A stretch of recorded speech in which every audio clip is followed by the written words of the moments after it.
One-hour dramatization of Philip Wylie's story of the United States under atomic attack. A tale of two cities, one without a civil defense organization, one with a civil defense organization. Featured in the cast are Mona Freeman and Marshall Thompson, and starred as our narrator is Orson Welles. ABC Radio and the Federal Civil Defense Organization present Tomorrow.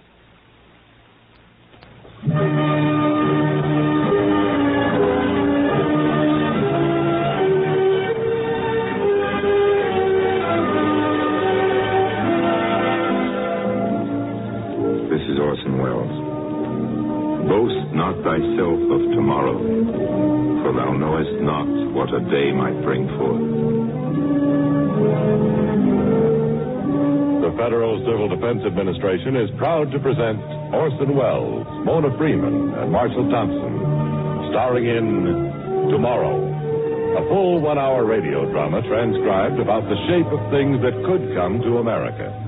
From the book by the distinguished American novelist Philip Wylie, adapted for radio by Milton Geiger and directed by William Carn. Now, Orson Welles as your narrator, Mona Freeman as Lenore Bailey, and Marshall Thompson as Lieutenant Chuck Connor in Tomorrow.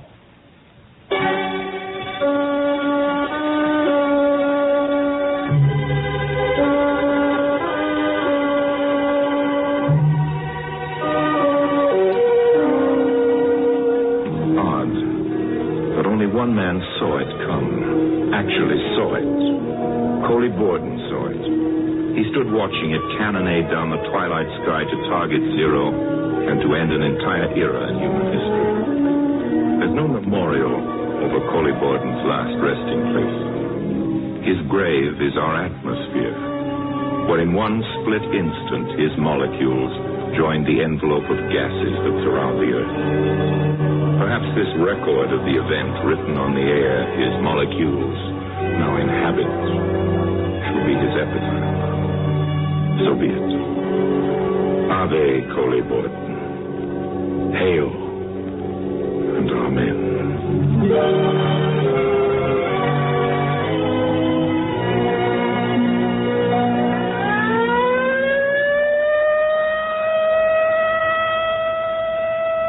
There it is, the practice alert. Let's go, Dad. Dad, can't you at least finish dinner? Sorry, Beth, you'll have to excuse us. It's Charles' first day home on leave. Oh, I'll be home a month, Mother. Don't make me the heavy if they got to leave. Civil defense has gotten to be a big thing with some of us, son. It's a night out. Instead of just going bowling with the boys. Upstairs, Ted. Ted mans his ham radio during the alert. Well, go up and ham your radio, man. Let's go, Dad. I'm not appreciated here. Sorry, Beth. Chuck, see you later. I'm sorry, Charles. Why? It's good to see them so interested in something. Then you won't mind about Lenore Bailey. She in it, too? And how? That dates you, Mom. And how? Are you going to drop in next door and talk to her? Any dates set for the wedding yet? Not that I know of. Well, maybe I'll just walk past the front porch and whistle for her. Charles Connor, if you dare. I dare. I'm your brave soldier boy. Don't you dare. You're not school kids anymore. Well, maybe it's too late anyhow. Well, how do you mean? You say she's in civil defense, and how? I didn't hear her back the car out yet. Excuse me, Mama, will you, Mom?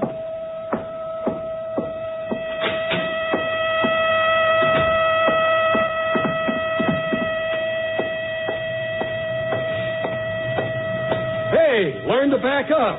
Watch it, soldier. Chuck! Not Lenore Bailey. Lieutenant Chuck Connor. What are you doing in town? Lenore Bailey, whatever prompted you to leave Mars? Well, if you're referring to my outfit, it's a decontamination suit. Come on, jump in and drive me to CD Sector Headquarters. Well, I don't know what my Earth girls will say, but you're on.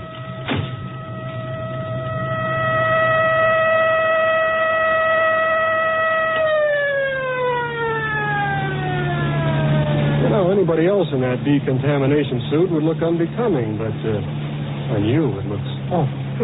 Well, thank you. Now, tell me about you. Oh, desk job, intelligence officer. Thanks to your degree in architecture? Tell me about you and Kit Sloan. Well, I guess your mother wrote you we were engaged. Somewhat to my mild surprise. Why? You knew I always liked Kit. Well, we dated even when I was dancing around with you. Yeah, I just never thought that Kit Sloan would ever get interested in anyone but himself. Oh, that's not fair, Chuck. Of course, your being officially the most beautiful girl in the sister cities might have just appealed to his ego. Well, we won't talk about it anymore. I'm a little surprised, that's all. So was I, remember? And, are you happy inside of that radiation suit? Oh, very much. I majored in science, before I quit college. That's not what you meant, Colin.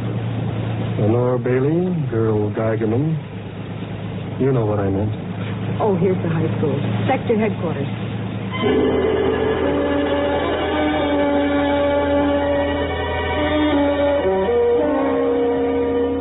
Minerva Sloan, formidable mother of Kit Sloan, was homeward bound from being formidable at a directors' meeting of the Mercantile Trust Company when the practice alert sounded. And it did ill content her.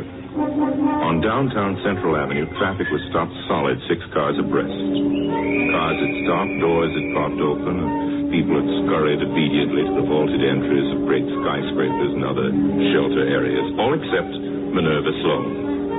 She sat furiously in her limousine, being formidable. Willett, get us out of this jam at once. I'm afraid I can't, Mrs. Sloan. Then find me a telephone. You're not supposed to use the phone during an alert, ma'am.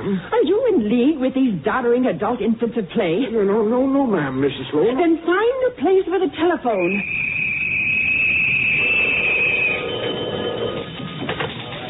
Coley Borden talking. This is Minerva. Have you put the breakfast edition to bed yet? Minerva, you're not supposed to use the phone during civil defense. Foolishness is going to stop, Coley. Why? What foolishness is that? The so-called civil defense. You're to kill the whole thing beginning right now. Minerva, it's been the transcript's policy to back up civil defense in Green Prairie. If you want to spank it, why not do it across the river, since River City doesn't have civil defense anyway? Minerva? I'm here, but I'll be there. Don't leave. Minerva.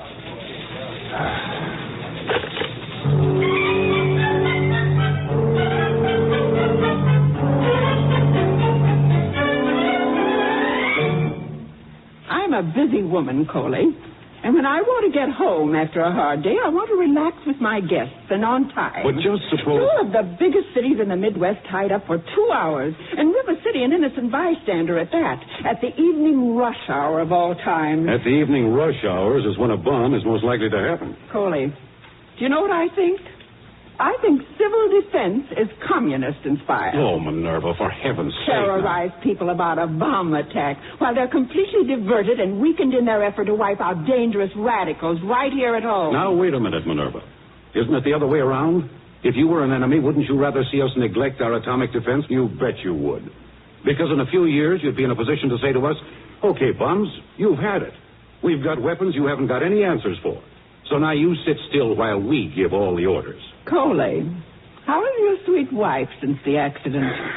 She's moving around pretty fair now. But... Then I won't have to replace you, will I, Coley?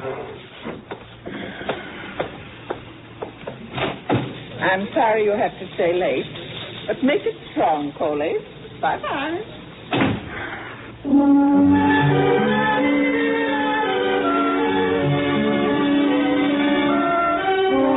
16 hurt in CD alert, the breakfast banner lines yammered. Sister cities paralyzed. Outrageous and unnecessary, say River City Solons. Air raid sirens sending thousands cowering into shelters keynoted at 6 p.m. yesterday. The onset of a great rush hour fiasco in which 16 were injured and unestimated damage done to property. How can they say a thing like that in times like this? It's a free country. And a free press, I may add. Your boss, Minerva Sloan, decides how free the transcript is. I wouldn't say that. Banking's Minerva's racket. Well, I'm going next door. What for?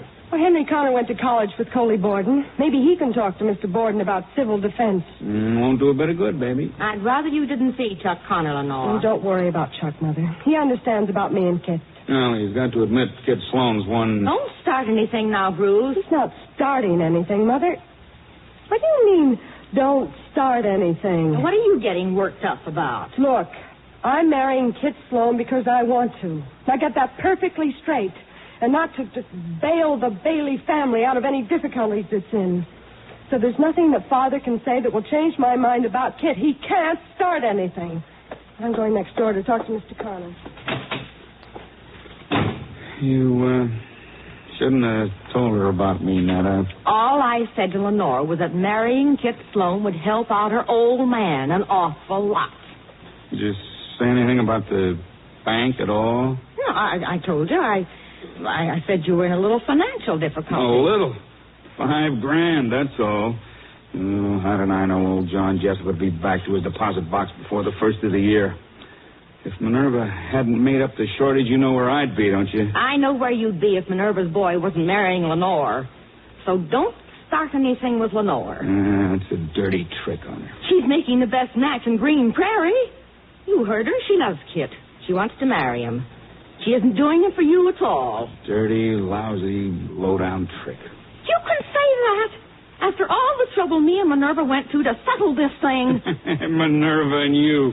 Her folks owned the railroad that you were the wrong side of the tracks from. Now all of a sudden, pals. Bruce Bailey, I believe you're drunk at breakfast. So?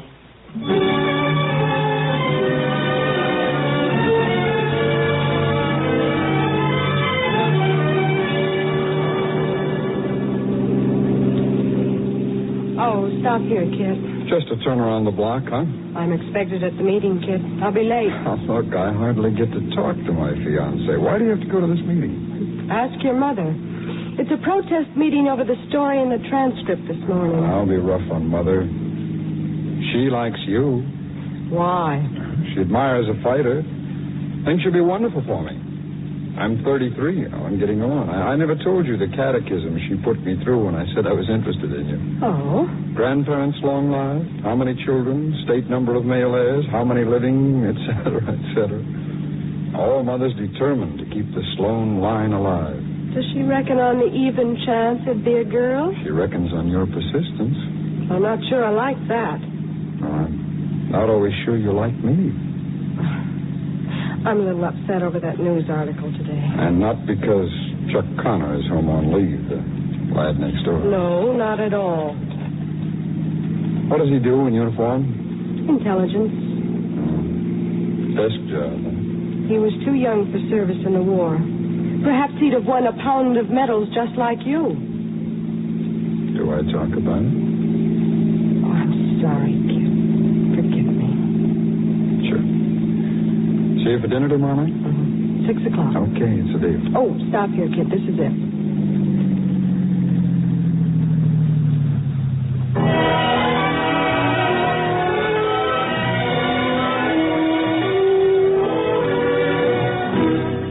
Kit Sloan didn't talk about his medals, but he was deeply sensitive about them, having ridden the best horses and the fastest cars. He had felt an affinity for the Air Force during the war, but when the first Nazi bullets began to shred the delicate tissues of his fighter plane, he dived clear, leaving two wingmates exposed to a fate which both soon met heroically, and leaving no one to expose his cowardice.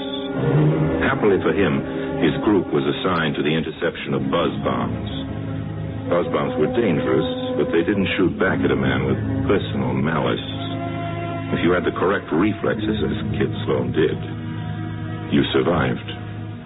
Kit became quite a hero, in fact, to everybody but Kit Sloan, who knew the truth.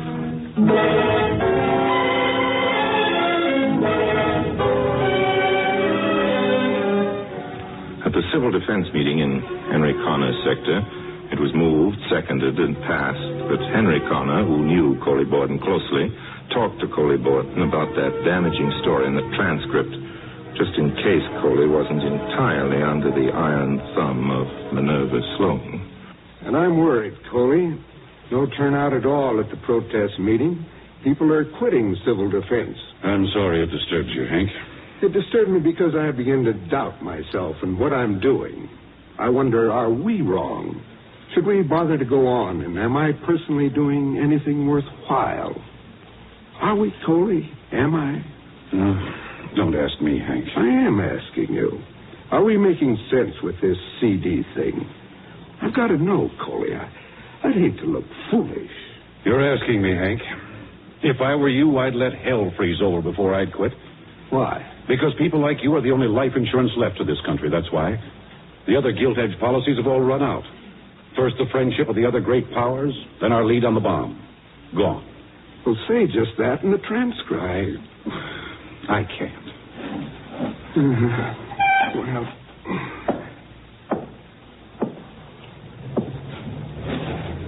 Nice view of the cities from this window, Coley. Terrific skyline. Big, blustering, beetling, beautiful. You've been reading Carl Sandburg. All I can do is just look and think of how better men than I am built all that out of the prairie. It kind of makes a small lump in my throat. But I suppose that's me. Nothing the matter with you, Henry. I'd sure hate to think that White Plains and Kings Mountain and Valley Forge were a waste of those early people's valuable time and blood. Sure hate to think Gettysburg and Shiloh and Cold Harbor happened just so some bum with an airborne hot rod and a gift of grab could take what Americans fell dead to give us. I think those game fellows in knee pants who signed the paper July 4 of 1776 didn't risk stretching their necks just so we'd blow it because a traffic jam inconvenienced somebody. Why don't you go home, Hank? Sure, Coley.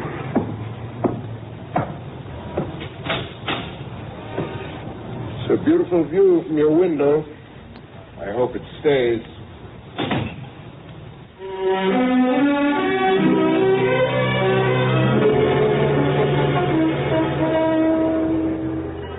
It was a magnificent view from Coley's window. From where he stood, Coley could see to the Atlantic seaboard in the year of our Lord, 1620. He could see himself as a small, starry-eyed kid chanting in school assembly that the breaking waves dashed high on a stern and rock-bound coast. Yeah, landing at the Pilgrim. And all the stupendous pageant from ocean to ocean thereafter. Once, his thoughts were scattered but urgent and piercing. Once, as a young man, he'd reached through the iron pickets and plucked a violet from Jefferson's grave. It was in college. Henry'd been along. He'd remember it. Coley had told Hank. I like to think that the molecules of fragrance from this violet are mixing right in with the molecules of the breath Jefferson drew, or Lincoln. They're all around us, you know, molecules that people breathe from the start of time. Or that Yankee Doodle breathed, or Johnny Red, or Billy Yank, or, more lately, G.I. Joe once breathed. Hank's right. The view changed. A bare plain lay beneath, and on it, wheeling Sioux Indians besieged a circle of white Conestoga wagons seeking the Abenakis River and a nation. The view changed.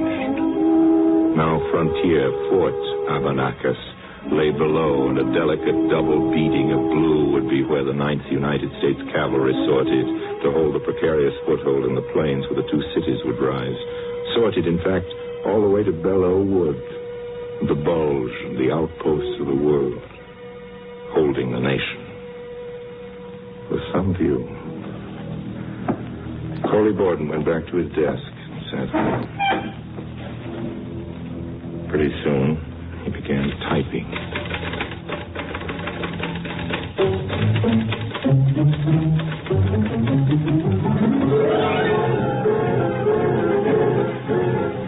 We, the people of America, have for more than a decade refused to face our real fear. We know the world could end. Several nations have perfected instruments which make that ultimate doom more likely. Drink your orange juice, Lenore. We have relied on ancient instruments of security while leaving relatively undefended and unarmed the targets of another war. Our cities. Oh, this is great. This is absolutely stunning. Farmers dig cyclone cellars and rod their barns and ground their aerials against the wild wind and the lightning. We set up levees against floods, engines against fire, police against crime. What of the peril of world's end? Honey, your orange juice. We face the age of radioactivity, the blast of neutrons, the killing solar fires with pea shooters and squirt guns, to the shattering facts of fission and of fusion, we answer with popular indifference or apathy. 10 years have gone by. We could, at vast expense to be sure, have decentralized our cities. We didn't. We could, at great expense to be sure, have built mass shelters to save hundreds of thousands of lives. We didn't. We could at least, and cheaply, have learned to empty our cities swiftly. We didn't. The dislocation of human beings, the drills and the inconveniences were held to be intolerable by a nation bred in dislocation and in hardship. Now the sands of a decade are run out. Wow. Strong stuff. It's terrifying. Well, it's time it was. What else, Chuck? Now we cannot challenge a powerful and ruthless enemy without venturing world's end. Quite possibly our death notice is written. Perhaps a few years, perhaps a few months further along the orbit of this disenchanted planet. That will do, kid. That's the final paragraph, Mother. Then our flight from reality and from the ideals of our founders will get this globe of ours torn to hot flinders spinning gases. To us citizens of Green Prairie, this promise of inferno poses a simple question. What new folly can you dream up with your coffee, your grapefruit, your first cigarette to keep yourself a while longer from facing the truth? Some powerful writing there. Oh, boy, I tell you, the CBA sure got it. Finish your coffee, dear, then hand me the telephone.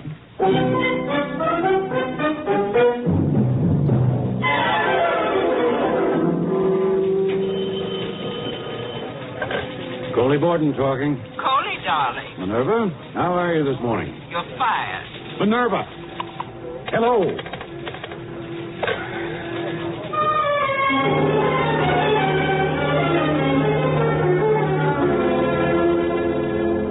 October. A cold wind from Saskatchewan and Manitoba smelling of snow and muskcake. Chuck Connor's leave was open. He drove with Lenore into the moonlight. They parked near the river, murmurous with history and the ancient dreams of long silent pioneers.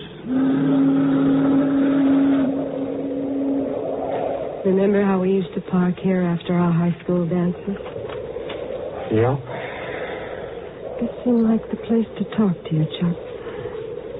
I want you to understand about me and Kit. Oh, it's okay. I don't know. It isn't okay. It's the way it is, that's all. In high school, fine. You were my guy. But school day sweethearts seldom marry, you know that. I am also broke. I know that. I won't be out of the Army for 6 months. I know that. And architecture is long and time is fleeting, and the girl who's 24 years old has to look around. Chuck. But in a year, we have a little house in Edge Plains. Would I like that? Well, not every single minute of it, but it's a start. I'd hate it. Why? A crummy little box in a row with several dozen exactly like it, filled with several dozen young wives having babies that they weren't quite ready for. Oh, it's no good, Chuck. Look around for a plainer girl with some real character. You quit college that you love because you haven't got any character? Quit so you could come home to try to help your parents keep their lives together? No guts, you're telling me? They need me terribly. Well, do you have to bail them out by marrying a man you don't love? I don't know that I don't love him, Chuck. I know how much you know, Lenore. If I fail Mother and Dad now, they'll be gone completely.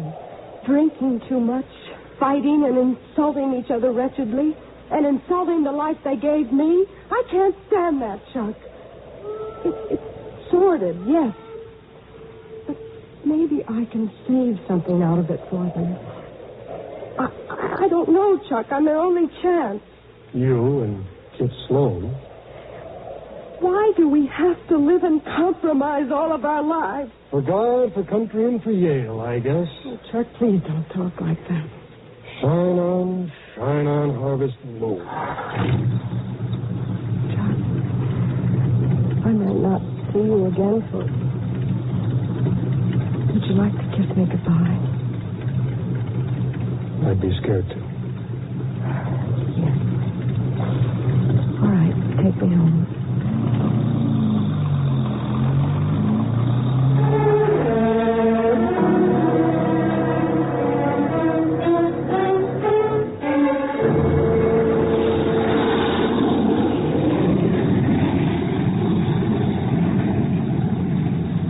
colonel of the Texas Air Force Base waited until the still-faced men at the conference table could hear him.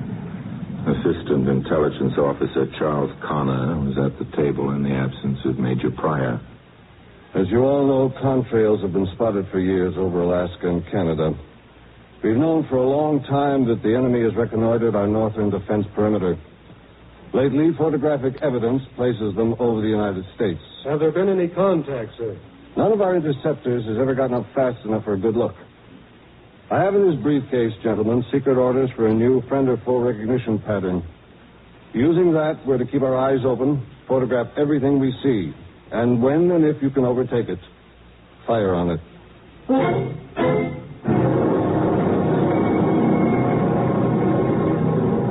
The bombers can go up and stay up and cruise up there. Bombers are to do the job. That's all. Late November, Harvard versus Princeton, Ohio State versus Michigan, Thanksgiving.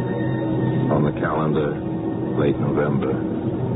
On the timetable of the enemy, X day, -30.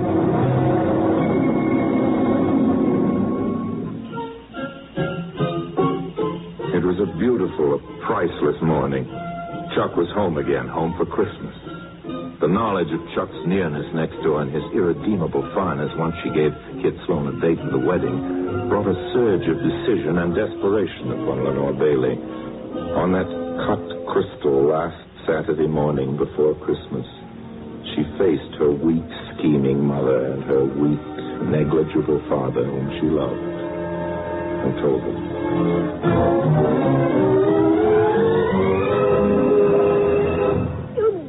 What you're saying. I do know. I can't help it. No. Now, don't sit there wringing your hands, Bruce. Listen to her once. I heard her. It's her life, Netta. It's all our lives. Don't give me that goofy talk. You're going to marry Kit Sloan, Lenore, and that's it. I can't marry someone I don't love. Do you know what you're saying? I mean, do you know what it means to your father? I don't know. I think so. I don't know, but isn't any but, Lenore. Your father gambled away $5,000 at the track and tried to make it up at the bank, and Minerva Sloan caught on. Oh, no. These gamblers were threatening him, and they'd have killed him if he didn't pay up. Oh, I don't think they'd have gone that far, Netta. What do you mean you don't think they... You lifted Jessup's bonds, didn't you? Oh, sure, but I don't think Then why did you need $5,000 to heart if you didn't think they'd... What kind of a line was it then you were handing me? What line? Are you insinuating? I don't know. You tell me. Stop it! Stop it! Leave him alone. Let it go, can't you? Let it drop as just plain, simple, clean, old grand theft. Keep it clean, shall we?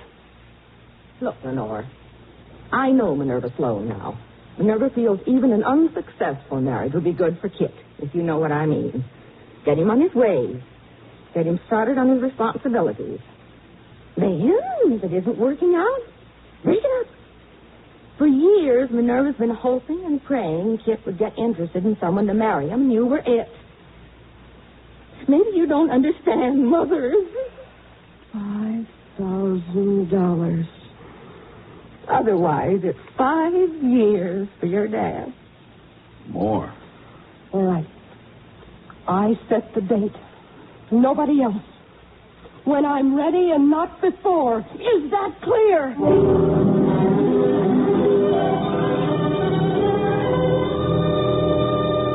Chuck Connor avoided Lenore by crossing the river to visit Ruth and Jim Williams in River City with the family. Ruth was Beth's sister, surprised in middle life with a new baby, which, plus the season, occasioned the visit. Ruth, wise with surprised motherhood, had solemn theories about matters now. Honestly, Henry, I don't mean to hurt you, but I do think this alarmism or whatever is bad for the country's nerves. It's certainly bad for the children. Oh, I don't see it, Bruce, and I've had a couple more children than you have. I see it, Mother, but I don't hold with it. In these days of homemade psychiatry and everybody his own expert, you're not supposed to acquaint children with the dangers of our world. Don't be bitter, Charles. Bitter isn't the word, Jim. Rorschach tests show how talk of the bomb upsets school children. What did the pioneers tell their kids, I wonder? That there really weren't any Indians? Go out, Roger, and Prudence. Get your pitsy scalps peeled off. The whole thing is silly. War is unthinkable now. Well, I can think of it, and if I can, some people with worse intentions can, too. You're an army man. The army has to be alarmist to get its cut of the budget. That's why we've been caught badly unprepared in 2 great wars, because we're alarmist? Why? Oh, it's such a beautiful day. I don't think it's the day or the season for such an argument. Nobody's arguing. I just don't think that... I'll get it, dear.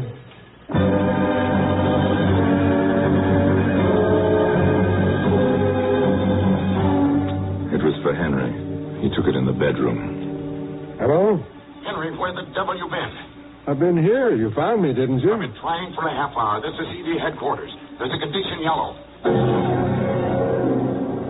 What? You heard me. I've got to break off. Report at once to sector headquarters with full equipment. Well, is it real? I'll say it's real. Get with it, fella. Chuck? Yeah, Dan? Can I see you in here a minute? Yeah, come in. Dad, you're white. That was headquarters, son. There's the condition yellow. Condition yellow? Do you believe it? Boy, you've got to believe it. Where's Ted? Outside tinkering with Jim's car. We'll pick him up on the way out. We'll tell the others it's a practice alert. Let's try and look natural now, will you? They waded waist-high through protest and ridicule to get outside, collect Ted, and get into the car. Then they stepped on it. Chuck dropped Ted at home to man the ham radio and left his dad at headquarters and went on to Hink Field, outside of town, to report for duty. Well, people, maybe Minerva Sloan's transcript didn't murder civil defense in Green Prairie after all.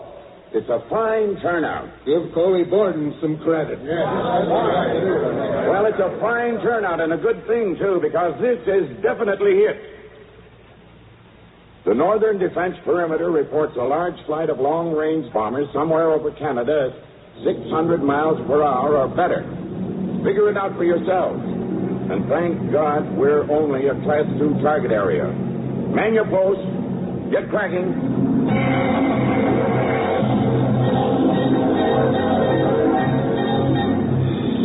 Station W00CDJ calling W00TKC. Are you there, Ted Connor? Come in, old man. Connor here, W00TKC. Come in, W00CDJ. Over. Pittsburgh and Detroit have been hit. New York and San Francisco don't answer. Inform your sectors. This is it. Stand by, W00CDJ. I have a call. Hello? What do you hear, son? I've got headquarters. Pittsburgh and Detroit are gone. New York and San Francisco don't answer. Good God. Is Mother home yet? I don't think so. Report to HQ. My sector is about 45% mustered. Doctors and surgeons are being the worst.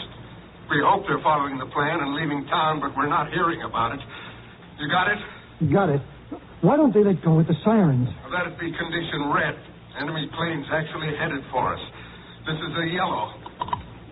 W00TKC. Reporting in sector, Warden Henry Connor. 45% of all available personnel mustered.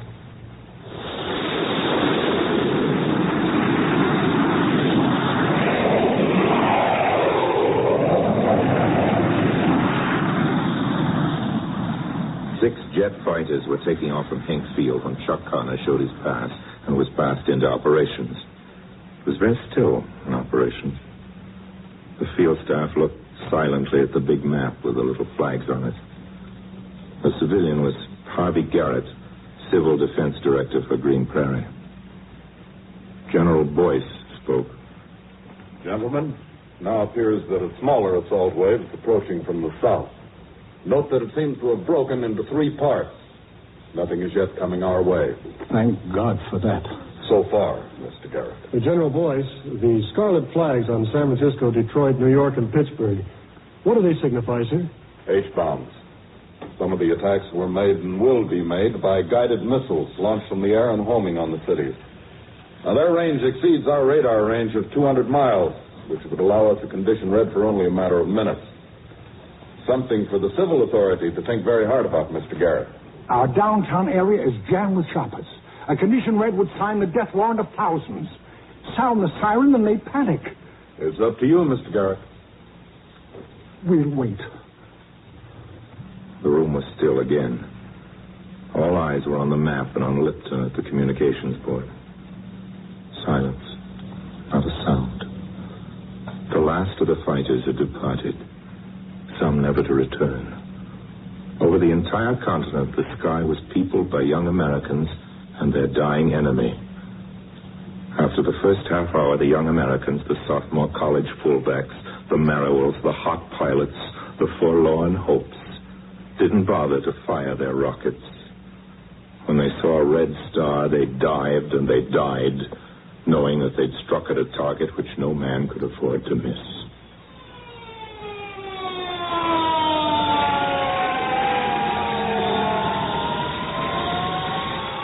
An entire fire company ground and tore and ricocheted south, heading out of town to be intact and available if Holocaust arrived from the sky, following the doctors and nurses out of town to safety and to be in reserve. Netta Bailey found it disturbing.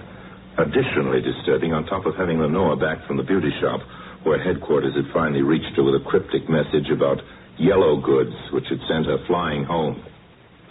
Lenore, you're doing this to annoy me, I know. Sure, Mother. But keep the radio on, that's all. You're not going to cut a party and break a date with Kip Sloan for any fool alert. Well, I am as soon as I get the suit zipped. Oh, that idiotic, ugly radiation suit. And that silly box. They're not fit for a young woman. This silly box is a gamma survey meter. And it's as silly as a sailor learning to swim. Get out of that suit this minute and fix your hair. Listen to me, Mother. This is an official alert. We're to report with full equipment, and I'm late as it is. Kip will be furious. Well, that'll make two of you. Well, what'll I tell him? To keep the radio at 640 or 1240 for emergency instructions.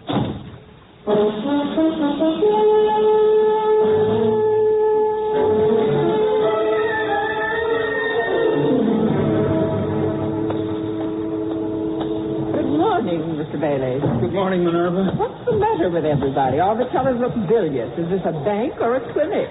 And there's a yellow alert. The most terrific rumors. Enemy planes everywhere. Big cities not answering calls. I just had lunch at the Ritz, and there was absolutely no sign of any such nonsense. Well, nobody's supposed to know yet, but it's official. Preposterous. Oh, well, look at TV. They go through the motions, but nobody looks natural. Say no, I bet. Just look at the TV. I will. She did. Automata simpered at her from the screen. A premonition of horror seized her. They do look odd. Oh, silly, I'm going home. I'll telephone you. She can drop dead. I'm going home. I'm the head of a family. Coley Borden, former managing editor of the Transcript, presently unemployed, took the elevator to his old offices in the Sloan Building. He had a small Christmas gift for his former secretary. The smell and the sounds were fondly remembered. But there did seem to be something wrong with everybody. Where Chuck Connor stood by, in operations at Hank Field, Lipton at the communications panel handed up a note to General Boyce. Gentlemen, 3 planes, 4-engine turboprop bombers now diverted from main wing. Green Prairie, River City, probable destination. Approach in sector 209. And the enemy bomber carrier is probably equipped to launch medium-range missile. We're in for it, sir? Mr. Garrett, you're the Director of Civil Defense in Green Prairie. Condition red. May God have pity on them.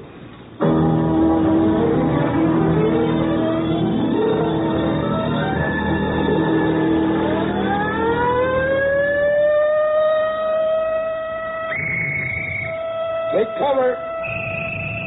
Take cover! Take cover! Netta, where are you? Turn off the gas! What's the matter with you? Turn off the gas! It's a red alert, condition red. Turn off the gas! Did you turn off the gas? The last pamphlet Lenore gave me said not to, I think. Why? Why? It's condition red. It isn't practice. It's the bomb. The bomb is coming. Oh, my God, no. Turn off the gas anyway. I'm going for water or something.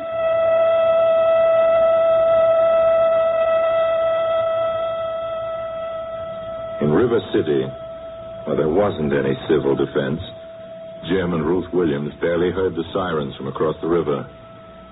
Where there was civil defense. What do you think, Jim? Well, what about?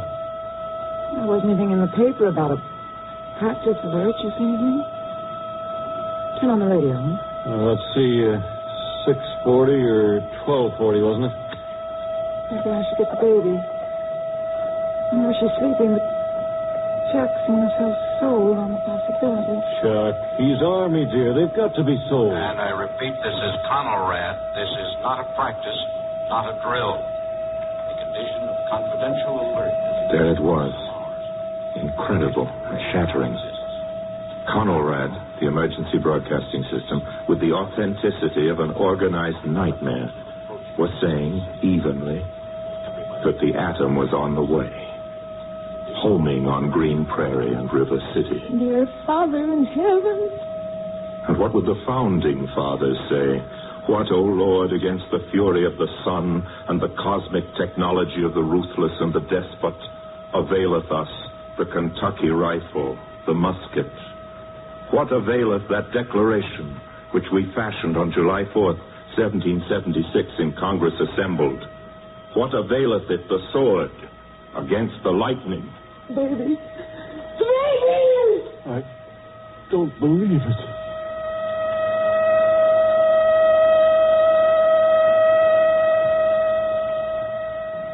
With a siren, the editorial offices of the Transcript had emptied in a wild brouhaha of panicked exit. Coley Borden stood alone, looking out of the window of his former office.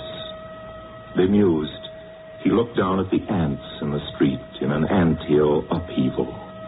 People were already beginning to die down there, just as they were beginning to die in the crush of the stairwell behind him. The streets were packed solid with cars and trucks, and people were running across the tops of the sardined autos to get out of there. He saw a tiny purple doll of a young woman fall, and 100 people instantly using her body as a step to the tops of the cars. Here and there, a round scarlet blob was the department store Santa Claus, clawing for his life.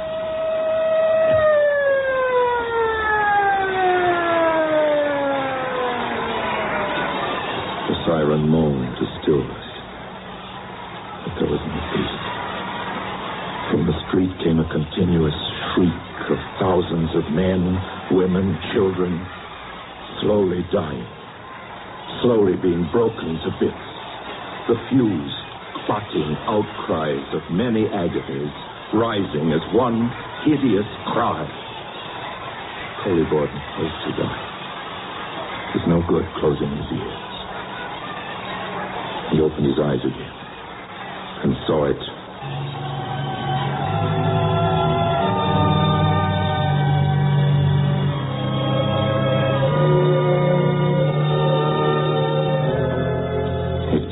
Slanting down toward him.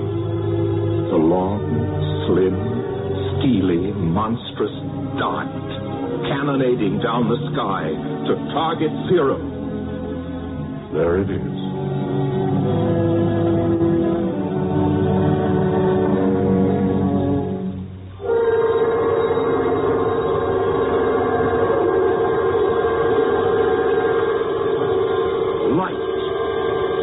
Unimaginable blaze filling the sky. Shadows piercing, strident, hellish light. Universes exploding. Fire stars in collision. Blinding, spaceship, super-solar light.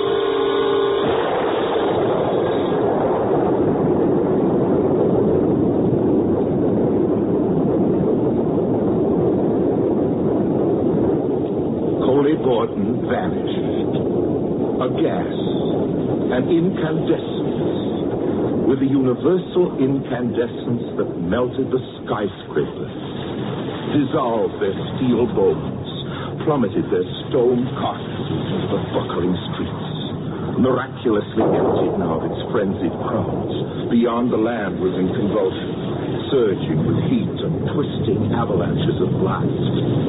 At zero was zero. Nothing. A flat, blinding desert of incandescence. Over it, glowing a toxic lavender and orange, the fireball raced upward, up, over the ghosts of the Cheyennes, the Sioux, and the 9th United States Cavalry, and ancient struggle, the buffalo and the hungerers, and the long, long lines of covered wagons seeking a nation.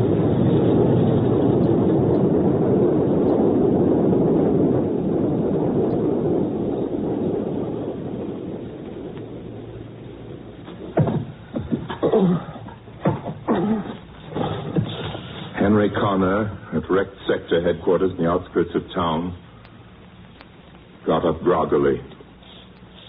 Bricks still cataracted into the schoolyard. People moved. People didn't. Two men in white tin hats weaved toward him. I'm all right. See who's alive.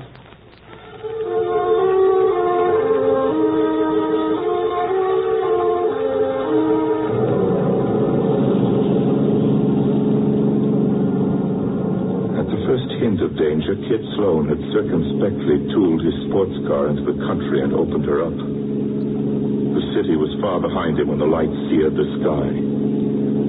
He didn't know that Minerva, his goddess mother, lay with both legs broken and that she was being wheeled to an aid station in a cement-crusted wheelbarrow.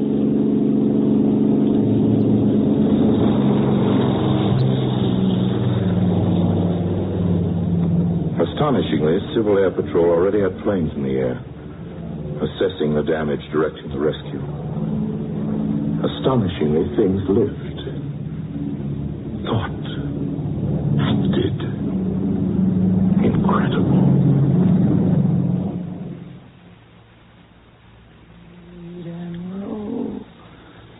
Sweet and low, wind of the western sea.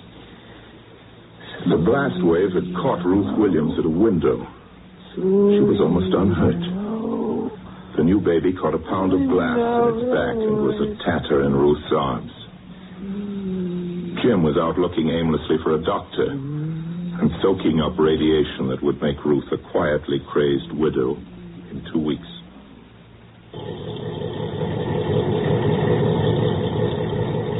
Lieutenant Charles Connor, assigned to auxiliary police duty on a weapons carrier, found his dad in his sector, and they took time to share a cigarette.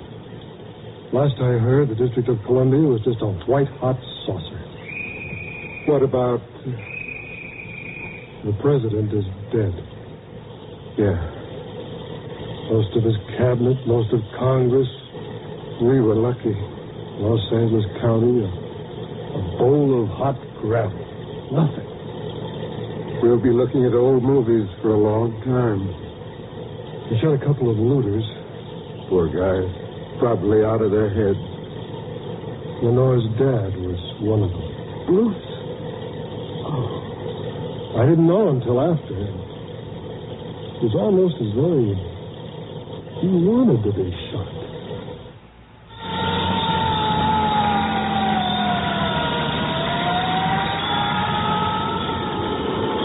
Hurricane draft whooped and galloped through the shambles, tearing apart tottering houses, knocking over the weak and injured, thundering toward the firestorm raging in the center of town. A titanic solar fire rose 1,000 feet into the sky at target zero. The terrible solar firestorm that nothing could stop. The city roared like a volcano, and the night shook with the frenzy of that monstrous apocalypse of flame. It was this fire, sucking in cubic miles of air every second to feed it, that drew that wild gale galloping and hooting through the desolate city for its rendezvous with its universal combustion.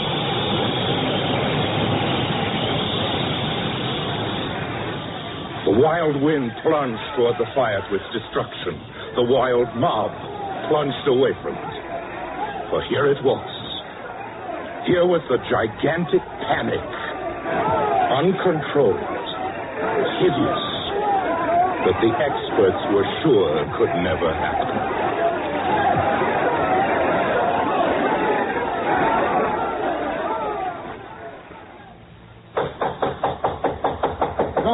No, don't answer us. They're wild. Don't. They'll kill you for just a glass of water. Well, you can't be sure. Might need help. No, please, don't. I'll get my shotgun just in case. Kit Sloan had stopped at a farmhouse. The gas tank was almost empty. The farmer and his wife and 3 fresh-looking daughters were scared, but hospitable. But... Yeah, I hear you.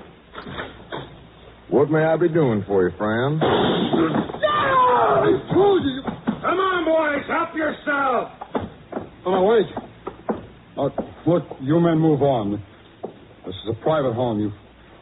You've done murder. Now, go on. Move on, I say. Go on. Shall we let him have it, fellas? No! No! Kit didn't even stop for the dead farmer's gun. He just wanted to get away. He was peeling off again. Never mind the women in the farmhouse. Escape. Hey, Red! Get that jerk!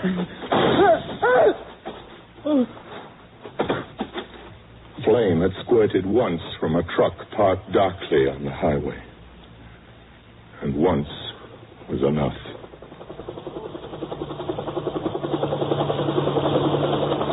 Overhead, a helicopter windmilled toward the shambles. Under the civil defense crash plan, food was being flown in. Parachuted down and more coming. Every trained person who could help was pouring into the sister cities. Food, medical supplies, men, wax, and even waves. Communications and signal people, doctors, nurses.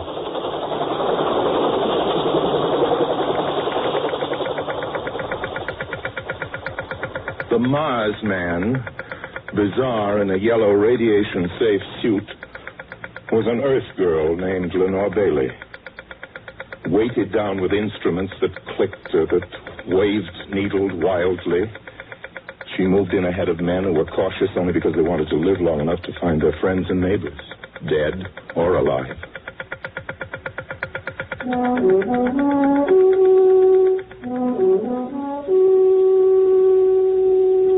On a little mountain outside of Charlottesville, Virginia, several men gathered in a large and famous shrine. It belonged to a former president. The house was Monticello, on Thomas Jefferson's beloved Little Mountain. The new president, who had just taken his oath, spoke solemnly to the remnants of his cabinet, of the Congress of the United States. Gentlemen, 3 possibilities face us. The first is surrender. Second, we can continue our assault on the enemy. I assure you he is suffering severely. In time, our effort may be as effective as his own. Meanwhile, his assaults will continue. In the end, civilization itself may be ended. There is a third alternative. For years, a United States fleet submarine has been in readiness, converted to the most immense thermonuclear bomb ever assembled. She is at this moment lying submerged in the North Sea awaiting orders. The detonation of this appalling weapon would utterly devastate the enemy. It involves grave risks, but against these is the certainty of world domination by a single despotic power. Now, this is not a decision to be reached out of sheer vengeance or death agony. We must decide quickly how much we esteem the world we live in and how courageously we'll face the controversy that will rage about this decision to the end of history. Now, think, gentlemen.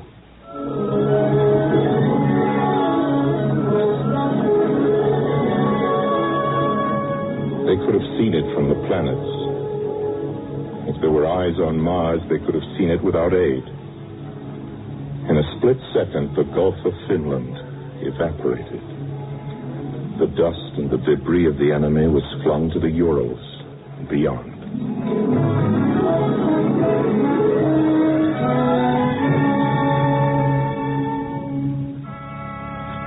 Some of the American cities came back. Green Prairie came back. Some, like River City, were abandoned scar tissue on the land, speechless monuments to improvidence.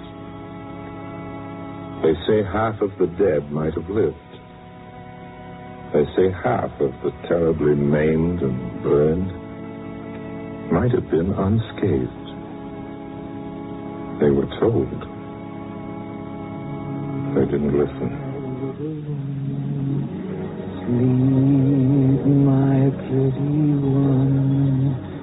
Bruce Williams still believes that it is that perfect gem quality Saturday morning before Christmas. But the baby is in her arms.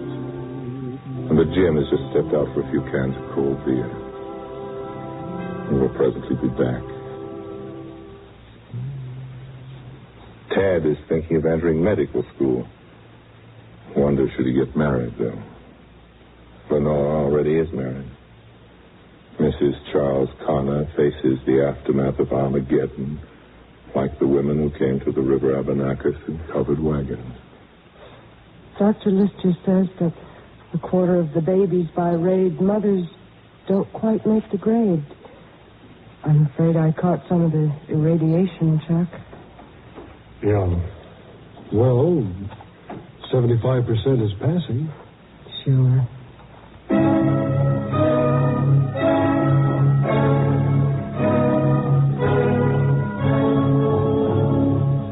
What, O Lord, against the fury of the sun and the cosmic technology of the ruthless and the despot, availeth us the Kentucky rifle, the musket, and the naked faith and valor of our forefathers? What availeth that declaration which we fashioned for freedom in July 1776 as our lives' jeopardy? What availeth it these sacrifices and the sword of yesterday against the lightning of tomorrow?